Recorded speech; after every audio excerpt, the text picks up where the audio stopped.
Ladies and gentlemen, welcome back to the Fantasy Council. I know why you're here. We know why you're here. We all know why you're here.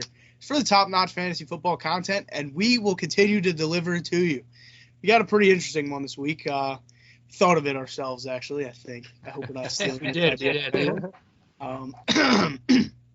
But we're bringing you kind of like over-under lines on players for the rest of the season. So let's say, hypothetically, I was to jump in and say, okay, Jerry Rice, is he going to finish wide receiver 35, above or below?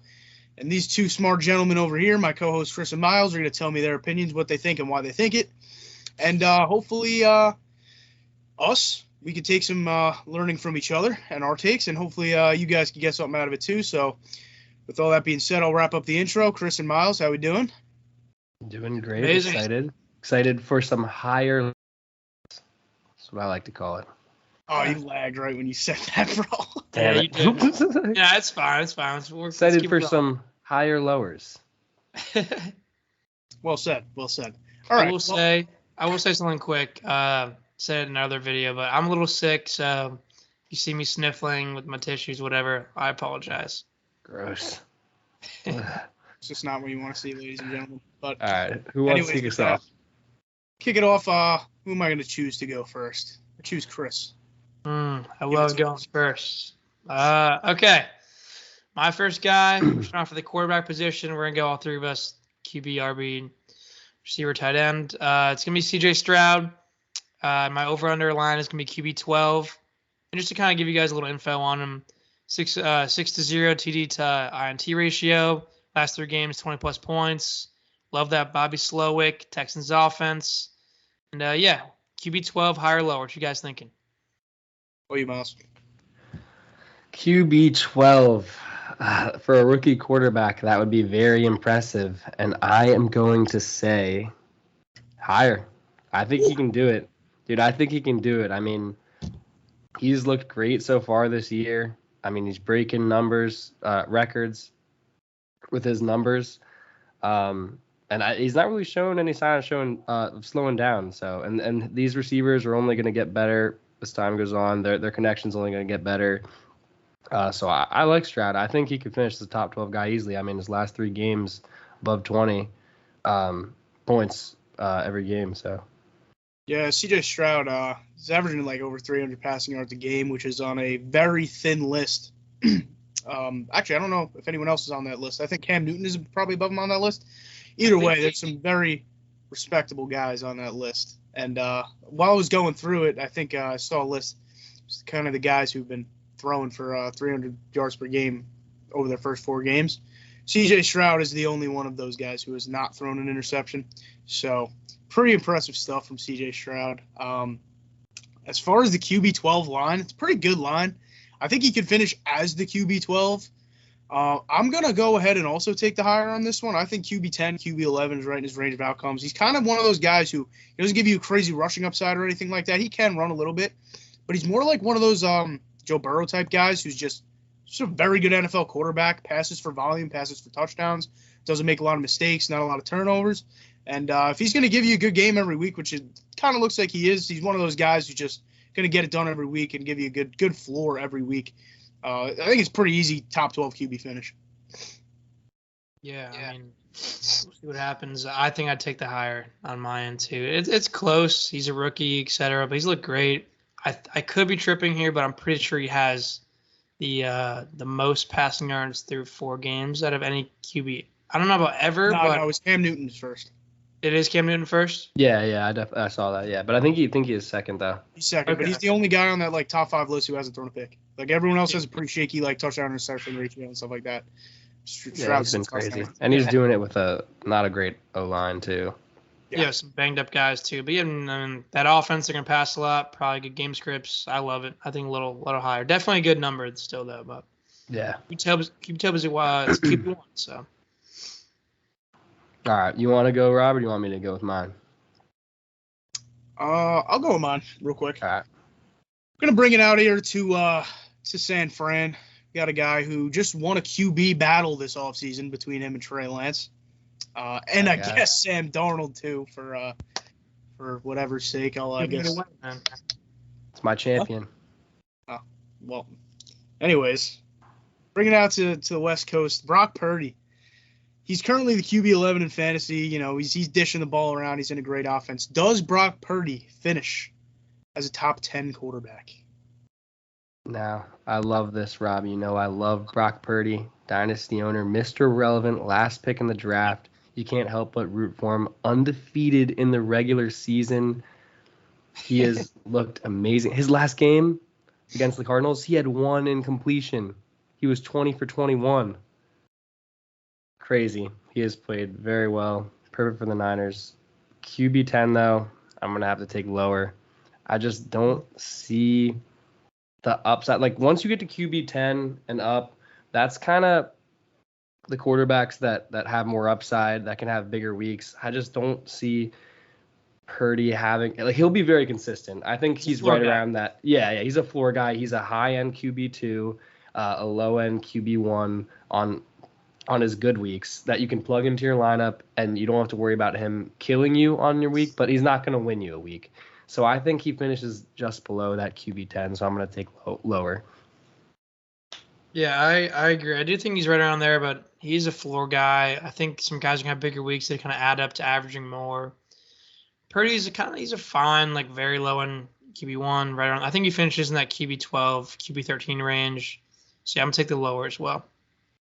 Yeah, I'm fine with that. I mean, I kind of like, I like Brock Purdy. He's very consistent. He's kind of a Kyle Shanahan merchant, which I'm not saying that is a bad thing. I promise. Game manager. Kyle Shanahan's offense, it's just like a machine. That thing, it just moves. And Brock Purdy's he's kind of at the right place at the right time. But he's doing his job. He's doing everything he needs to do, and then some. I'll give it. He's doing a little bit extra on top too.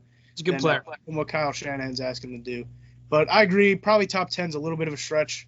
But that offense is super good. I don't think it's out of the equation, but I'll also take slightly. Definitely not out of the equation with all those weapons too. Elite weapons, yeah. I'll go with mine, which is Patrick Mahomes, coming off that poor performance against the Jets. Don't worry, it's not recency bias. It's not about that. But I'm gonna set his line at QB3. He's currently the QB8. Just to give you an idea of the guys ahead of him right now, it's Herbert, Josh Allen, Lamar, Jordan Love, Hurts, Tua, and Kirk Cousins. So what do you guys think? QB3. I'll go first. You know, he's my dynasty guy, massive Mahomes fan. And I will say, this is like 4-point passing touchdown, like normal PPR. Not that matters for him, but so everyone knows. Because obviously, if it was 6-point touchdowns, Mahomes is much higher. That line of 3 is tough because I do think right now I'm taking realistically only Josh Allen, and I think you can say Lamar Jackson over Mahomes. I'm very biased. I mean, Patrick Mahomes is just probably the most talented quarterback to ever touch a football. I'm not saying he's the GOAT. It's Tom Brady, but Mahomes is just a different kind of player. He's going to have massive games. He's going to throw for tons of touchdowns. He's right at 3 is crazy. It's basically between him, Lamar, and Josh for me. If you're asking me who's going to sneak in there, maybe push him to QB4. I might actually say lower, but because I think you guys are both going to say lower, I'm going to go higher. I'll be the one guy to say higher. Yeah, you guessed it. I am going to go lower here. I just listen. I mean, I know Mahomes is that guy. Like, he's the best. If he could retire right now, first ballot Hall of Famer, all that. He's only like 27. So yes, do I think Mahomes is the best quarterback in the league? Yes, by a country mile. Do I think he's the best fantasy quarterback in the league? He has been, but his weapons this year kind of slim. I mean, you know, he's still got Kelsey, but it's just. I don't know, man. It's just something about, like, he kind of lacks rushing upside. Like, he gets those rushing yards, obviously. He'll probably average, like, 35, 40-ish a game. But, like, you got guys like Jalen Hurts out here just getting shoved in the end zone every play. You got Anthony Richardson running like a wild goose every week. Like, there's just a lot of guys who kind of have access to a higher weekly ceiling. And, obviously, Mahomes has a sick floor. I mean, he's probably at worst going to finish QB5 if he stays healthy. But, honestly, where I'm drawing the line at QB3, mostly because of Taylor Swift, to be honest. I do not like that addition to the Chiefs. So, yeah, I'm gonna slightly take the under here. I think he probably finished somewhere around QB5, QB6. Yeah, I'm gonna take lower as well. Like you said, so talented, easily best quarterback in the NFL. But I think some of those worries when they lost Tyreek Hill are starting to creep in a little bit now. Like you're seeing some of I'm not saying Mahomes is bad or he needs elite receivers to win or anything. He proved last year he doesn't need receivers besides Kelsey to do anything. But we saw Tony's horrible game dropping the ball. I've seen MVS drop multiple big passes. Like that's what he does, MVS. Yeah, like Sky Moore's looked a little bit better this year, but not taking that year 2 leap you would hope at all. Like, I just think it's catching up to him a little bit. He's still gonna be fine, like you said. I think, like Rob said, QB5 is probably the worst he finishes. But yeah, these other QBs, we know rushing is the key. It's the game-breaking thing for the quarterback position. And I don't know if he's gonna be able to make up for it through the air like he has in years past this year. So I'm also gonna take the lower. Yeah. Fair enough, lads. Very fair. Am I okay to kick it off with a running back here? Yeah, I just want to hit a little quick random thought. I just thought about T. Higgins going to the Chiefs next year, and that got me really excited. But yeah, keep going. Sorry. What if he goes to Carolina with your boy Bryce? Do you see Carolina's looking for a new wide receiver 1? I mean, obviously they have no one else there, but he's gonna go to the Chiefs or Chargers. Looking. Adam Thielen is in this bag right now. All right, let's keep it moving. All right, I'm gonna kick it out. I'm gonna bring the same joke back again, even though it's not really even a joke. Kicking it back out west. Josh Jacobs of the Las Vegas Raiders. He's currently the RB14. Just had a huge week, which was nice to see because he's been pretty disappointing thus far. Does he finish as a top 9 running back in fantasy? I'm going to kick this off, Miles. It's cool. Yeah. I think 100% yes on my end. I mean, there's got some guys ahead of him right now. Like, what did you say was 14? Like, finishes ahead of Pacheco, yes. I think he finishes ahead of Monty, yes. B-Rob, easily. A-Chain, I think, yes. Ken Walker, yes. Which already puts him, I think, at 8. He's leading the league for RBs and targets. And that's not even, like, fully his thing. I don't know if you guys knew that. After his 11 he had last week. He had, like, 8 catches last week. I mean, the Raiders suck. I mean, like, sure, they might kind of crowd the box, makes rushing tough, but he's really playing his floor and finally kind of broke out. What do you have, like 27 last week? I think he'll smash 9. He had a slow start last year too. If he does anything like he did last year, obviously smashing that. But I'm gonna go the higher there. Yeah, I agree. Wait, you said 8? I think you said 9. 9. Okay, 9. Yeah, I think I'll take higher as well. Like Chris mentioned, I think there are a lot of guys up there above him right now that are gonna kind of slide out of that range slowly. It's a pretty small sample size. So I mean, it's a decent sample size, 4 games, but it's still small in the grand scheme of things. I think Jacobs got back on the right track. And yeah, I think he'll be fine just with the sheer volume. Like Chris said, he has 25 targets so far this year and across 4 games, which is the most in the NFL. Like that's insane. So. Yeah, it's pretty interesting, the trade-off, like, because this season there's like a worse aspect of Josh Jacobs and there's a better aspect of Josh Jacobs. The worst being that the offense stinks, and Jimmy Garoppolo's not going to be supporting a top-tier offense. Obviously, I mean they weren't last year either, but they're worse. If you guys didn't know, the Raiders are definitely worse offense than they were last year. But on the bright side, you're trading kind of a little bit of touchdown upside for 11 targets in a week. We never saw anything like that from Josh Jacobs last year. So definitely. I agree, RB9, 100% over. Yeah, shit line. I'm playing. Yeah, I mean, his efficiency has dropped on the ground, like, pretty bad. But, yeah, I think there's a stat, like, it's, like, not a stat, but just a fact that targets for running backs are worth, like, 2.5 times a carry in PPR leagues, obviously. Oh, yeah. So it's definitely nice he's getting those targets. Chris, you want to go with the next running back? Yeah. So similar range here. A guy that I think we didn't expect to be this high, who's seeing so much work, and that's Ken Walker, the Seattle Seahawks. My line is very similar to Rob's. It's going to be RB8. I think he's currently RB5. Yep, he's RB5 right now. Really just concerns for me are his schedule from weeks 12 to 16 is San Fran, Dallas, Philly, and Tennessee in a row.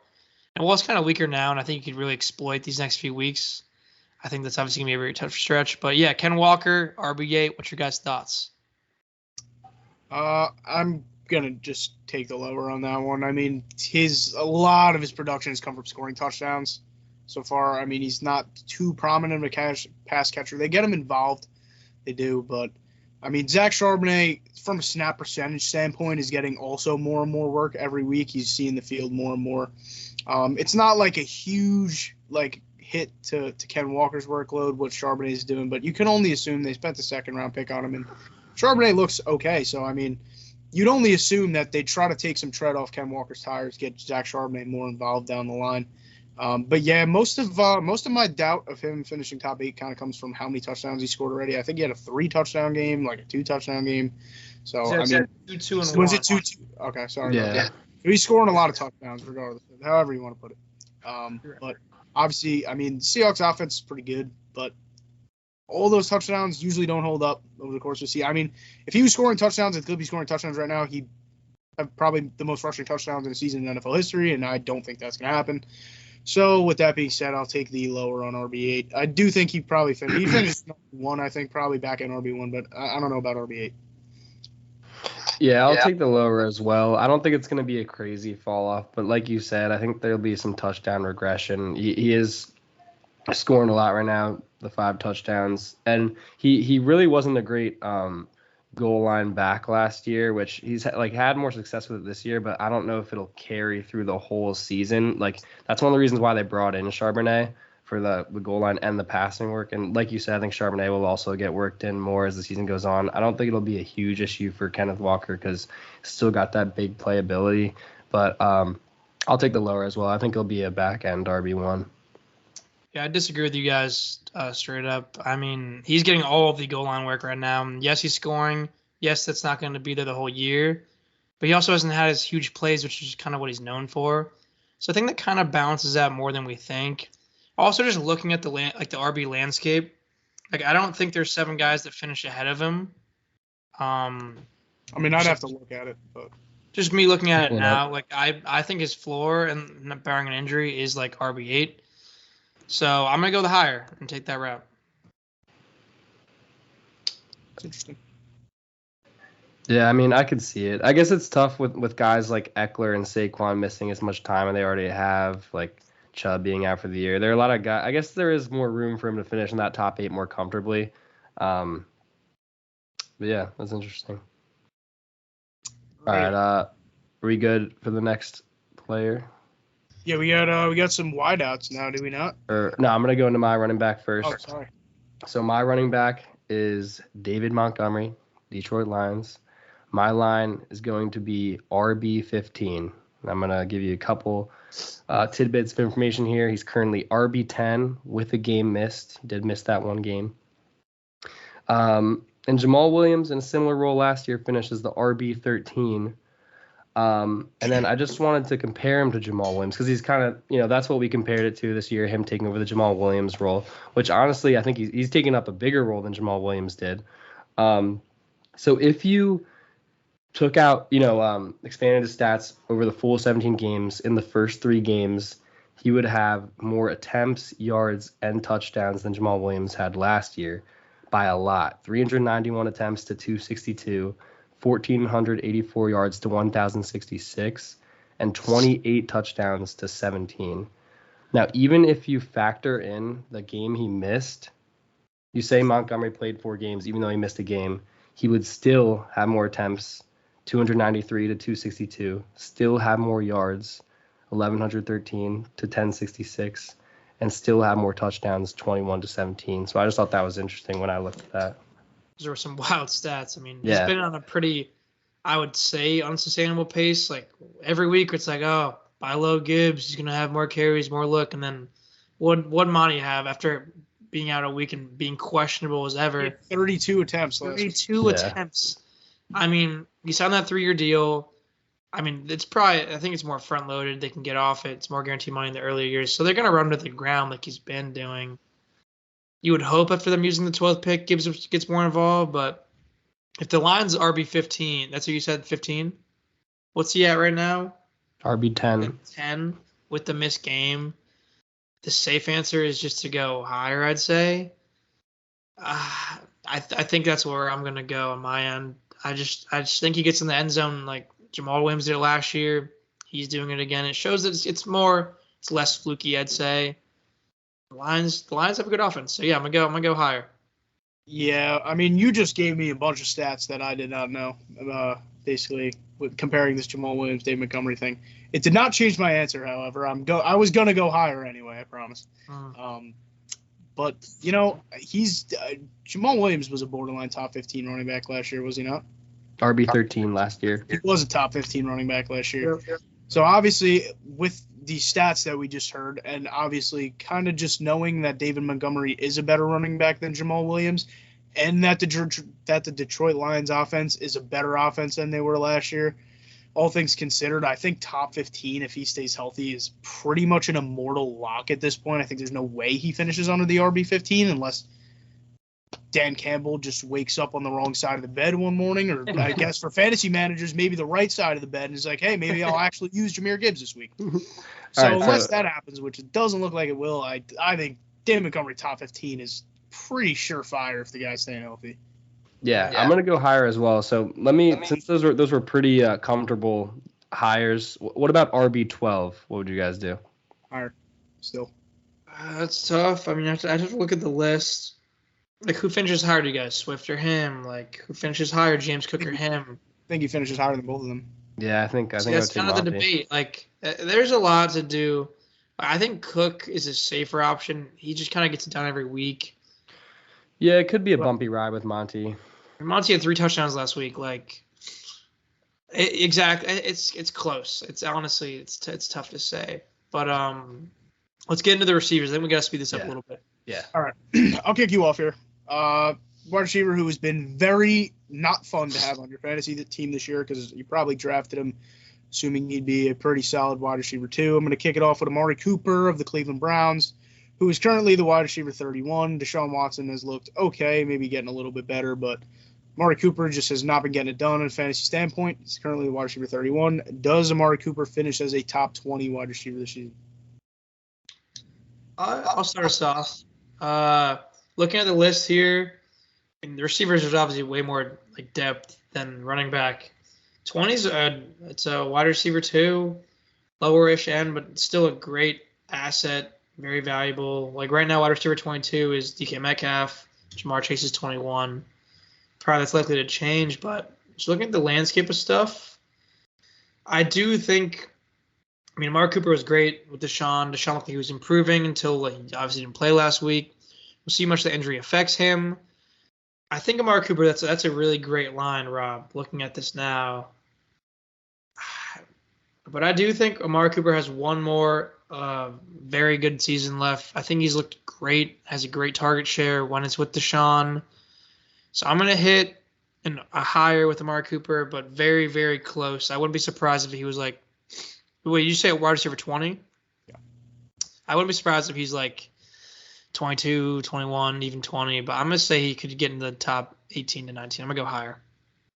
Yeah, that is an excellent line. It really is. I when I first heard it, I was like, oh, yeah, wide receiver 20 easily. But then when I pulled up the list with Chris, I'm like, man, there are a lot of big names and a lot of names that are behind wide receiver 20 that haven't really picked it up yet that will as the season goes on. I think I'm going to take higher as well. I think that DTR game really hurt him. Yeah, but like Chris said, I could easily see him finishing like 24, 23 around there. There's just so many talented receivers in the league at this point. But yeah, I think Amari's still passing the eye test. He still looks great, just as elite as he always has looked. So I'll still take higher as the alpha in that offense. It's fair enough. I think I'm actually going to go against you guys here and take the lower on that one. He's wide receiver 31 right now, so obviously he's got a little bit of catching up to do. There's a lot of guys who are also probably sitting around him that I think could still have a better season. An interesting one, I think Zay Flowers can have a better season than Amari Cooper this year. Nico Collins is doing it right now. Puka Nacua is doing it right now. A lot of names that we didn't see coming, and then there's a lot of guys behind him that should definitely finish ahead of him, namely Jamar Chase, like you said. Yeah. Also, to wrap it up, I think it mostly has to do with just like not him, just the guys around him. Like Cooper's gonna be steady. He'll probably be right in that range. Just kind of be like who plays well, who kind of sustains their production. I think it's pretty close. In a sense, yeah, but I kind of want to say Elijah Moore is being targeted just as heavily as Amari Cooper is, and it's in an offense that recently lost Nick Chubb and wasn't really that good anyway before that. So if I had to put my money where my mouth is, I think I'd say lower than wide receiver 20 right now. With some degree of confidence. I don't think he's going to be a top 20 wide receiver. Yeah, I mean, Elijah Moore's targets are different than Amari Cooper's. Yeah, Amari's average depth of target is much higher, but I can see the argument. Elijah Moore is definitely getting a lot of looks. Yeah, especially with that defense, so it makes sense. It was a great line. That's why I think it's a great one. I'll hop in with my next one. It's a guy that we know Rob is in love with. We've called him the Bijan Glazer. He's definitely the Puka Nacua Glazer. We know Cup's coming back. That the Rams said today they want him at like 80 or 90% before they play him. They think he's going to play this week in week 5. If he sits another week, it changes a little bit. I mean, but not too much. But again, like I can joke with Rob and say how much I hate Puka, but like Cup runs like I think it was like 59% of the snaps from the slot last year. Puka runs like 67% of his snaps from the outside. Like we've seen it with Woods and Cup, both producing, both being like wide receiver 1s. I think Puka's going to continue it. But my line is right at it. Wide receiver 12, wide receiver 1. What do you guys think? I'll start off, I guess. I think Puka Nacua was severely underdrafted in the NFL draft. I think everyone realizes that by now, obviously. Kind of hindsight's 2020 type of thing. But he shouldn't have had a 5th-round grade on him. I think a lot of people did have, like, back-end day 2 grades on him, like 3rd round and stuff. He was dealing with a lot of injuries at BYU. I believe it did a lot of his combine testing injured. So the athletic numbers should be better than what appears when you're looking at just combine numbers and stuff. He just separates. Like he's always open. He just separates. And whether Matthew Stafford is obviously great for number 1 wide receivers. He's produced elite wide receiver season. And I don't think it's like absolutely ridiculous to say that Cooper Kupp will not like severely out-target Puka Nacua when he comes back. I mean, this guy is just getting absolutely peppered every week. I mean, I think he had like 9 targets last week, which is second lowest of the season. 9 targets. Still a huge game. So a huge game, 163 receiving yards, game winning touchdown. Like it's not even like Matthew Stafford's like just force feeding him the ball. He's getting deep targets, which you love to see. I mean, he's averaging over 20 yards of reception last game. So it's not just this little line of scrimmage, quick like rub routes, out routes, zigs, stuff like that, like slants. It's not just all that. He's getting deep down the field on deep crossers, like deep ins, deep outs. He's open all over the place. His route tree is so veteran-like. He could just run every route in the book. He's so smart. He knows where to sit in zone coverage. I can't say enough about the guy. I mean, I have to admit I'm a little bit biased. I took him in our league in our dynasty draft, traded up for him, as a matter of fact. Pretty happy about that one, but you gave him a wide receiver 12 line, Chris? Is that what it was? Yes. He's the wide receiver 4 right now. I know that for a fact, and I think he will finish as, honestly, a top 10 wide receiver. Yeah, I mean, I think I'll have to take higher as well, top 12. I mean, I don't really see his production slowing down too much like Rob said. I think Kupp coming back, even if Kupp's the lead target, I think there'll be enough for – because we've seen enough from Tutu that could, go to Puka or, all those guys, Higbee, even Jefferson. They all get targeted enough targets to go around. Yeah, enough targets to go around for Puka and Kupp to still eat. And Puka's already off to a big head start on a lot of these guys. I'm just looking. He's already, 32 points ahead of CeeDee Lamb, who's at 13. Yeah. That's a big gap to make up for a guy like Puka that's going to be very consistent in PPR leagues and just rack up points. Like we might not see him finish with single-digit points like this year. Like that's a realistic possibility with his with the amount of receptions he gets per game. Yeah, I mean, we'll see. There's like definitely an elite like kind of 6 of like Jettas, Tyreek, Diggs, Devontae, like AJ Brown. I mean, like I think I'm gonna take the higher 2. Maybe the better line was like wide receiver 10, but it does feel kind of crazy to just say like Puka Nacua this high. It's just like kind of weird for me to say, but I mean, there's just so many good wide receivers in the NFL.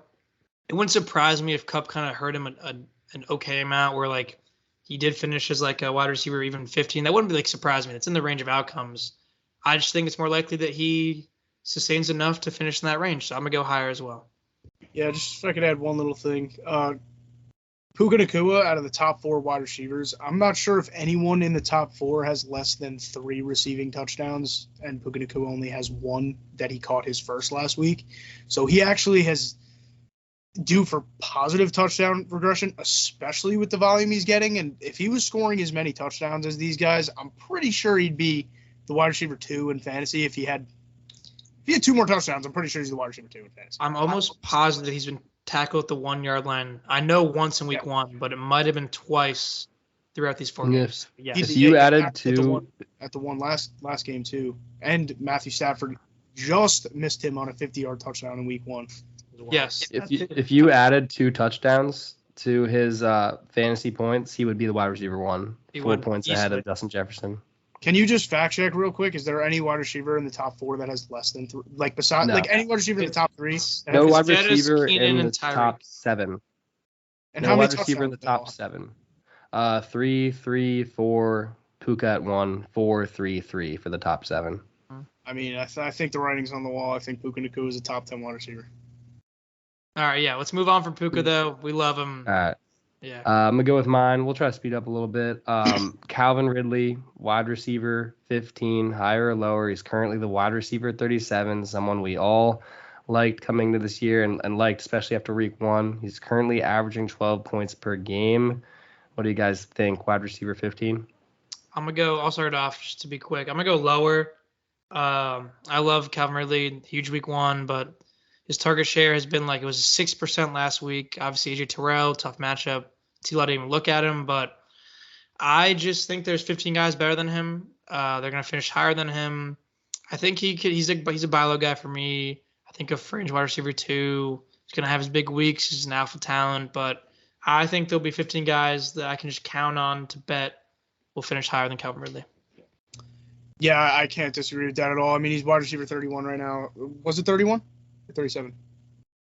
37. 37? Cooper's yeah, he's obviously got quite a bit of catching up to do if he wants to finish in that top 15. I think he could make his way back into the top 20, but that closer to 10 number, I don't know if it's possible anymore. His target share has been dropping concerningly week over week.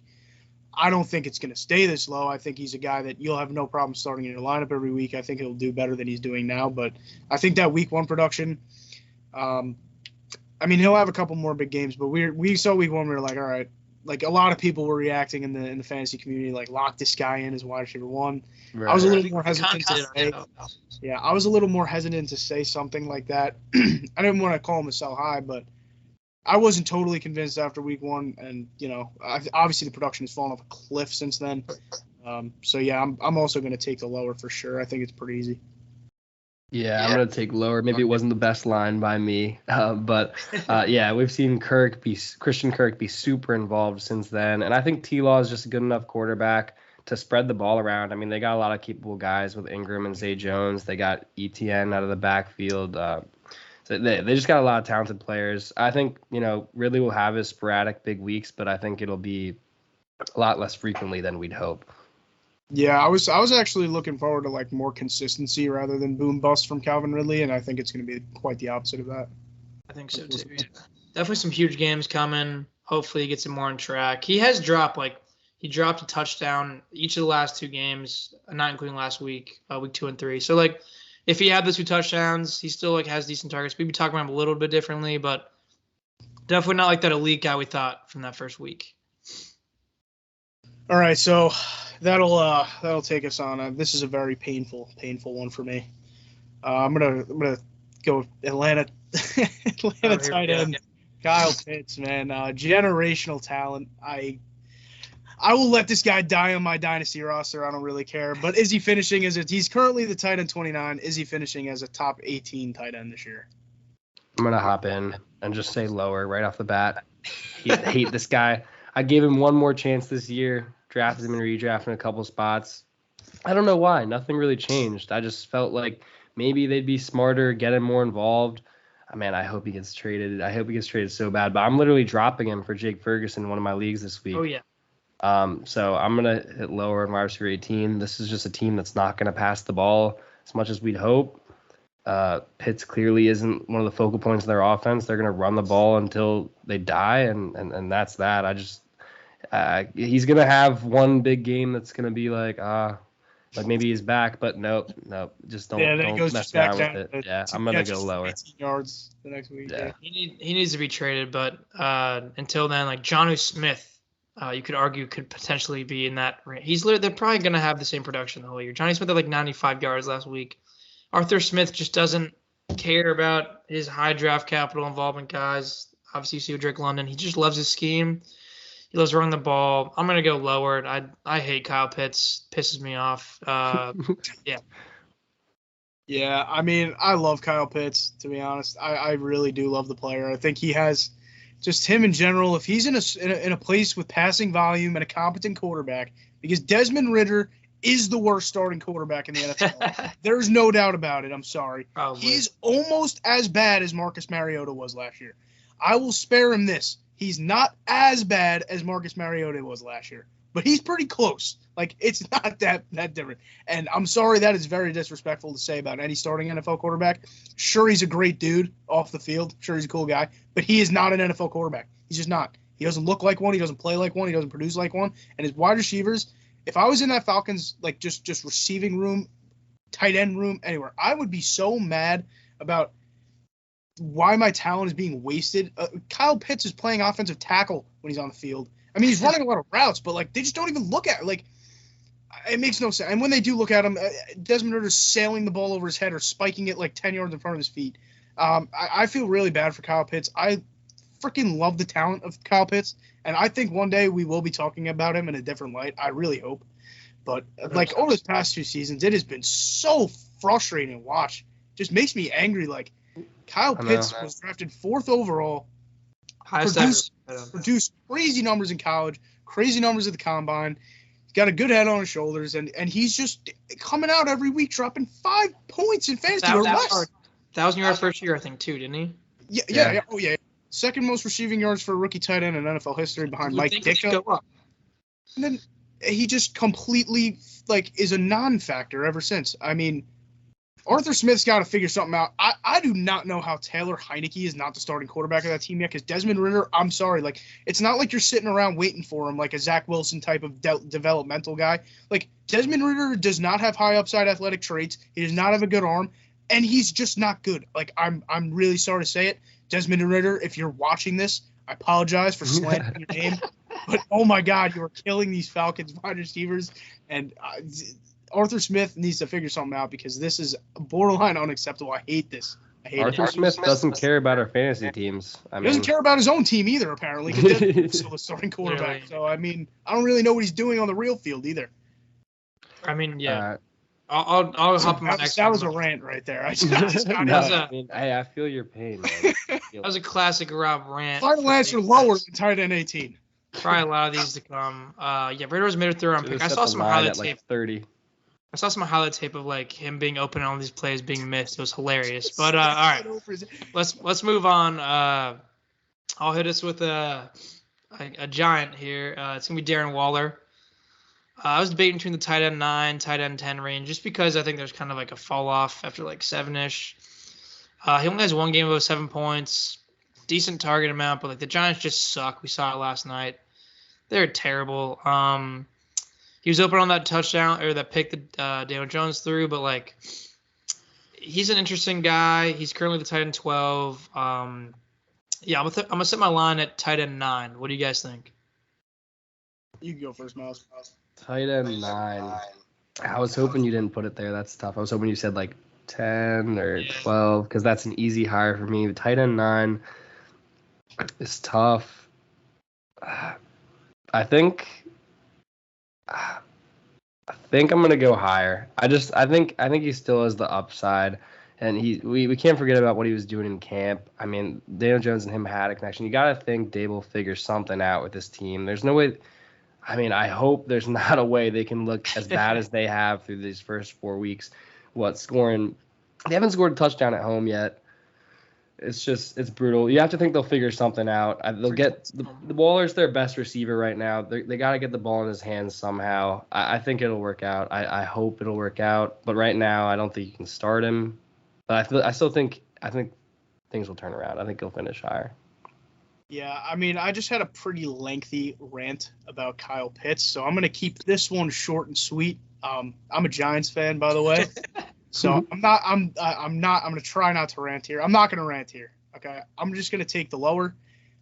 The offensive line sucks so bad that Daniel Jones cannot complete a pass 20 yards downfield. He just doesn't have time. Like, plain and simple, he just does not have time to watch a play develop. I mean, if you like, Darren Waller's ADOT is probably gonna be like 4 yards this season. I'm not even kidding. Like, the offensive line is that bad. I'm going to take the lower. That's all I'm going to say, because I can't rant on 2 takes in a row. But there you go. I'm going to take the lower. Yeah, I'll finish off here. I'm going to go with a higher on Darren Waller. Doesn't have a touchdown yet. Due for some positive aggression. Just looking at the list too, like Hawk higher, I think Laporta higher, Ingram higher, Mark Andrews higher, Travis higher. Then you're getting in the range of like Jake Ferguson, maybe George Kittle, maybe. Who else is there? Maybe Hunter Henry, Higbee. It's very kind of like iffy after that range. So I think Waller does enough, scores a few touchdowns. The Giants will likely trail, and hopefully did Andrew Thomas even play this week? No. Yeah, No. hopefully he's back. Yeah. I don't think it matters that much, to be honest.